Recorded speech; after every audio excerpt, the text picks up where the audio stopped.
Welcome to Living Buddha's teachings. In a world where emotions often govern our choices, relationships, and perception of self-worth, many find themselves imprisoned by the fear of failure and the overwhelming need to control outcomes. But what if I told you that your emotional turmoil, your fear, your self-doubt are not the end but the beginning of awakening? What if the ancient Buddhist teachings held the blueprint to emotional mastery you've been searching for? Today, we journey through transformative principles rooted in Buddhism not as a religion, but as a path to psychological liberation. This script is your voiceover guide to inspire, heal, and help your viewers confront failure, redefine identity, and embrace emotional resilience.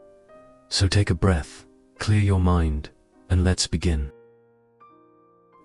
Everything changes. The seasons shift. People grow old. Emotions rise and fall like waves. In Buddhism, this truth is known as anicca, or impermanence, and it is the key to releasing our grip on fear. Think back to your last great triumph. Remember the joy. Now think of a painful failure. Remember the sting. Both felt permanent at the time, but neither lasted. Why, then, do we fear failure as if it will define us forever? Emotional mastery begins with this realization. No feeling, no failure, no success lasts forever. Anicca teaches us that every storm passes. This frees us from emotional panic and reminds us that every dark tunnel has an exit. So the next time you're overwhelmed, whisper to yourself, "This too shall pass." Observe the shifting nature of your emotions, like watching clouds drift across the sky. Don't hold. Don't push. Just notice. Let it be. One of the most liberating yet difficult Buddhist teachings is Unattada, doctrine of non-self. Who are you, the achiever, the failure, the mother, the son, the entrepreneur? Or are you something deeper? Our modern culture says we are what we achieve. That failure reflects our worth. But Buddhism reveals that the self is not a fixed identity, but a collection of ever-changing experiences. Emotional mastery means untying our emotions from this illusion of permanence. You are not your sadness. You are not your anxiety. You are not even your success. When you say, "I am a failure," you tie your identity to an event.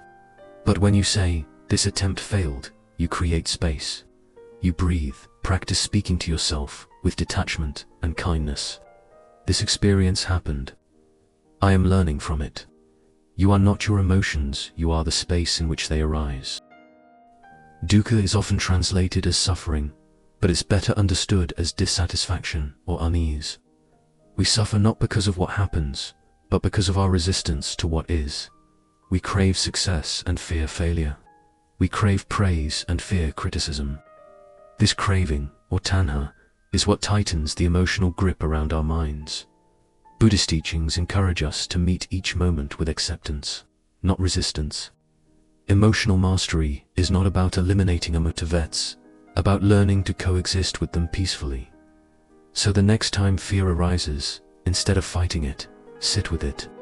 Ask, what am I afraid of losing? What am I craving to gain? Often, the fear fades when seen clearly. The Eightfold Path is not a checklist, but a compass. It points us toward wisdom, ethical conduct, and mental discipline. And it is the road to emotional mastery. Right view, understand that emotions are impermanent. Right intention, cultivate compassion over judgment. Right speech, speak to yourself with kindness.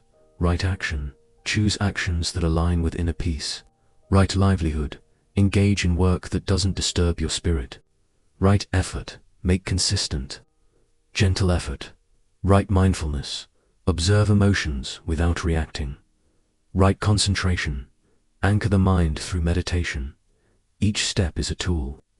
Together, they form a path not to escape emotions, but to embrace and transform them. We are often our own worst critics. We speak to ourselves in ways we'd never speak to a friend. Buddhist teachings offer us karuna compassion as a balm for this. Internal cruelty, Emotional mastery without compassion is just repression.